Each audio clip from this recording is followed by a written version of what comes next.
Hey guys, so today we're going to talk about the end game of Hockey Ultimate Team. You've heard me talk about it numerous times throughout the year. The end game is essentially what we're all working towards if you're still playing NHL 22. So today I'm going to go over all the tips and things that you want to pay attention to, especially after learning how this game has gone, including with X Factors and upgradable cards. So if you guys are free to play, or if you maybe started around the holiday season, or if you've just been casually playing throughout the year, these are the things that you want to do to set yourself out best to have the best cards at the end of the game. All right, let's get into it. All right, so first things first, let's just talk about X Factors in general. A lot of the questions I get are, which X Factors are going to be worth it at the end of the game, or are they worth investing in? If you've just started the game, or you started around the end of December, there really isn't any X Factors I would recommend getting and then upgrading all the way, because you see the insane cost that it now takes to go up to the higher 90 overall players. And while they are still all amazing cards, a lot of the X Factors came out at the beginning of the year, and their abilities match what they are in real life, but which is great. I honestly think that, what they got in terms of their, like, shock and awe for Austin Matthews, for example, ankle breaker for Nathan MacKinnon, they just don't have a significant impact in game, right? Which is why you see a lot of these other cards that are non-master or non-X Factor cards kind of excel more in the video game as opposed to how they play in real life. But really, there isn't any more X Factors that you should really continue upgrading, in all honesty. Now, if you have a few that are up in the max right now, like around 95 or 94, then I'm all for that. I mean, you might as well just keep upgrading. But we're going to talk a little bit about the numbers and why, if you haven't started one, there's just really no reason to. So on my team, I'll give full transparency. I have MacKinnon and Barzal. And Barzal probably, he's so fast and has a good shot that there's really no need for me to, at 94, he's one of the cheapest that becomes one of the best in terms of X Factors. So I think that he still has a ton of value. And then Nathan MacKinnon as well. I think that just Nathan MacKinnon's card, again, at 95 is basically max everything almost, so that's why I think that's okay with him. McDavid, I mean, 96 McDavid is like an endgame card. You don't need to keep upgrading him. But other than that, like Austin Matthews, things like that, it's going to cost just insane amounts when his abilities aren't very good, his skating's not very good, and the cards that are released to get up to those higher tiers are going to be much cheaper than what you're going to end up having to pay. So, yeah, as of right now, guys, the only X Factors I've got on my team are MacKinnon and Barzal, and I don't really see myself replacing them because they are pretty cheap unless some amazing god tier type card comes out. So let's just do some math a little bit here in terms of X Factors. We can use one a pretty good example this week is Zibanejad. So let's say you're a New York Ranger fan and you really want to have a high-end Zibanejad card. Now, obviously, his X Factor could go up to 99, but let's say you wanted to start out and get this 74 and run all the way up to the high 90s, right? Here's the issue, guys. Like, it's going to cost you so many power-up collectibles, and it's not even so much the collectibles, because it will cost you a ton of event collectibles to go out and make his event card.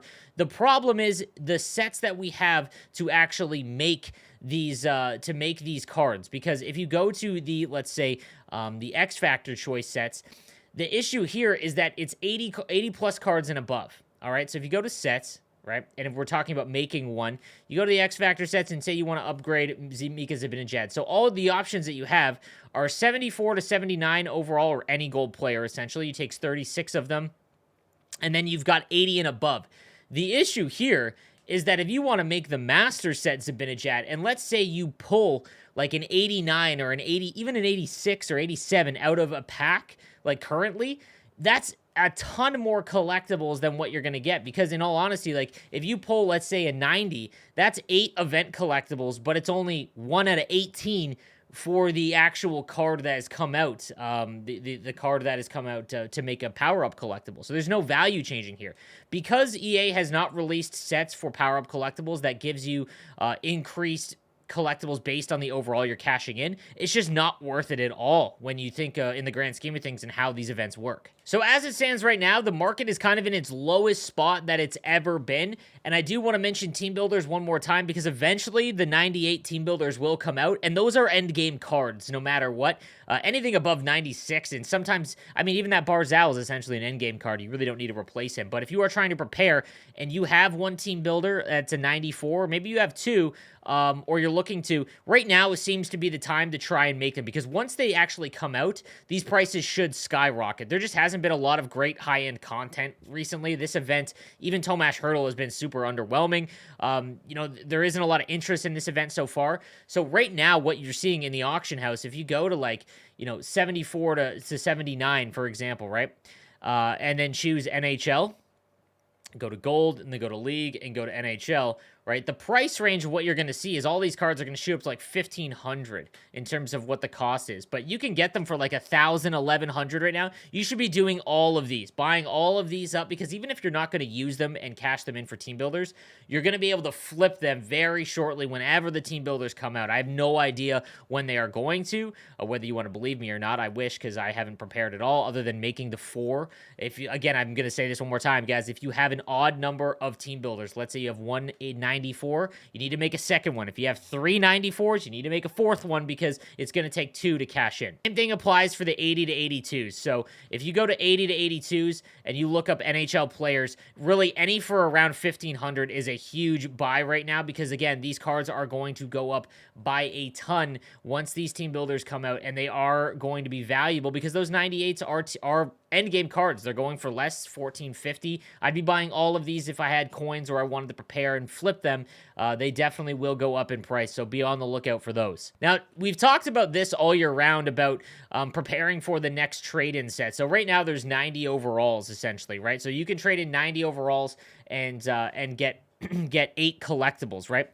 So you have to be aware that, it's probably going to keep going up by the month. So next month we get 91s. I have a feeling that team of the season, which is what the end game really signifies, that's probably going to happen the 2nd or 3rd week of April, which is still a little ways away, obviously. It could even go up to 93, but I have a feeling they'll stop just doing those upgrades.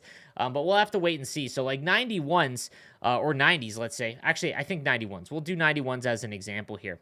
If you go and take a look at what they're going for, you just have to do the math. So eventually those 91s come out, right? 50K, there's one for 46, right? And you'll get 9 collectibles basing off of what the 90s and the 89s have gone for, right? So if you, let's say, get one for 45,000 and you get 9 collectibles, that's 5,000 per. So anytime that you're able to make event collectibles for 5,000 coins, that's a really, really good buy and something you want to focus on. So for example, if you see a 91 for under 45,000 coins, that's a great buy if you've got a ton of coins and you want to prepare. In all honesty, I think that this is a great opportunity. And even going higher than that, if you're free to play, I've mentioned this before as well, you can get other cards, guys, that are higher into the 90s for cheaper, because there isn't a guaranteed set for it yet, and people are just, they don't see, there's only 90 plus sets, so 91s take a hit because there's no 91 specific set. Prepare for that. We know that it's coming. As it stands right now, the time in the recording of this video, it's February 25th.